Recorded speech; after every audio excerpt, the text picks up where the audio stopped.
जिंदा इंसान को मृत। स्पेशल वोटर लिस्ट रिवीजन यानी एसएआर की ड्राफ्ट लिस्ट जारी होते ही चोपड़ा में हड़कंप मच गया है। आरोप लगे हैं कि एक जिंदा व्यक्ति को मृत दिखाकर उनके नाम को वोटर लिस्ट से हटा दिया गया। ये घटना चोपड़ा विधानसभा क्षेत्र के घिरनी गांव ग्राम पंचायत के दक्षिण हजारी बीघा गांव में हुई। शिकायत के मुताबिक दक्षिण हजार बीघा गांव के रहने वाले 65 साल के मसीरुद्दीन का नाम ड्राफ्ट वोटर लिस्ट में मृत बताकर हटा दिया गया। लिस्ट जारी होते ही मसीरुद्दीन और उनके परिवार वालों को मामले की जानकारी हुई। परिवार का दावा है कि उन्होंने नियमानुसार वोटर लिस्ट में संशोधन के लिए बीएलओ को मतदाता गणना प्रपत्र का फॉर्म भरकर जमा किए हैं। इलाके में सवाल उठ रहे हैं कि जिस व्यक्ति का नाम 2002 से वोटर लिस्ट में था, उसे मृत कैसे दिखा दिया गया। मुसीरुद्दीन ने कहा, जिंदा होने के बावजूद मुझे मरा हुआ दिखाकर वोटर लिस्ट से बाहर कर दिया गया है। मैंने इस मामले में बीएलओ से बात की है। उन्होंने मुझे भरोसा दिलाया है, अगर ये गलती ठीक नहीं हुई तो मैं बीडीओ ऑफिस और इलेक्शन कमीशन से भी बात करूंगा। पता चला है कि चोपड़ा विधानसभा सीट के बूथ नंबर 122 पर कुल 143 नाम मौत, परमानेंट ट्रांसफर या गैर हाजिरी की वजह से ड्राफ्ट लिस्ट से बाहर कर दिए गए हैं। मुसीरुद्दीन का नाम उस लिस्ट में 104वें नंबर पर है। इस बारे में संबंधित बूथ के बीएलओ केशव चंद्र सरकार ने कहा, 1414 वोटरों में से शायद एक नाम गलती से मरे हुए लोगों की लिस्ट में शामिल हो गया है। मामला उनके ध्यान में आते ही ब्लॉक एडमिनिस्ट्रेशन को बता दिया गया है। दूसरी ओर ब्लॉक एडमिनिस्ट्रेशन के सूत्रों ने बताया कि इस बारे में अभी तक कोई लिखित शिकायत नहीं की गई है। हालांकि मामले की मौखिक रूप से रिपोर्ट की गई है और पूरी घटना की जांच की जा रही है। ঘটনাটা আমাদের ই কইছিল যে পাঠাইছিল বেলোডা তা আমার ভোটার লিস্টে তারা আমাকে বাদ পড়ে দিয়েছে মৃত বলে ঘোষণা করিয়া।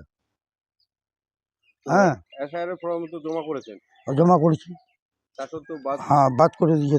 তা সত্ত্বেও এই বেলোডা কোলে না কি কোলে না পার্টিগত কোলে না কি জানি না। আপনার বয়স কতটা? 64-65 বছর হবে। এই যে মৃত্যু বলে ঘোষণা করেছে, এতে কি আপনি আতঙ্ক? আতঙ্ক হবার ও তো আমাকে বলতেছে এখন ঠিক হবে হবে। এখন আতঙ্ক আর এখন কি করা যায়। বিষয়টা বিএলওর নজরে নিয়ে এসছেন?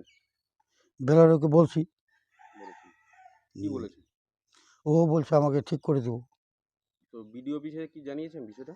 এখন জানাইনি, দেখা যাক। নাহলে ও যদি আমাকে না বলে তাহলে আমি কালকে জানাবো।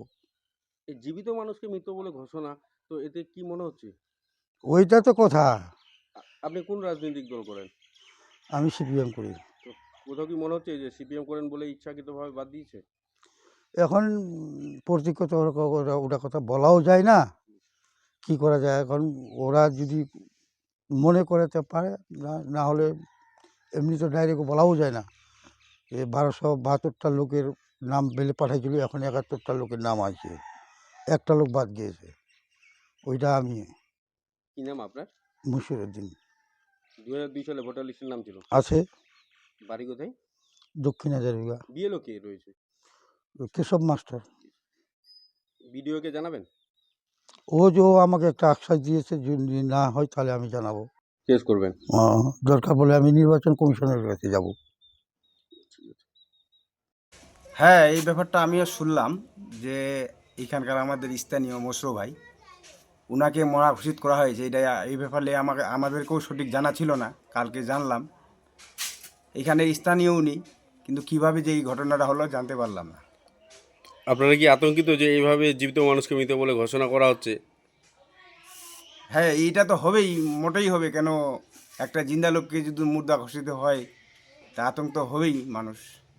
কি চাইবেন আপনি, কি বলবেন? হ্যাঁ, আমি এইটাই চাইবো যে ওনার নামটা উঠুক, আবার 6 নম্বর ফর্ম বলে দিয়ে ওর নামটা উঠবে নাকি বলে, তাহলে উঠুক ওদের নামটা।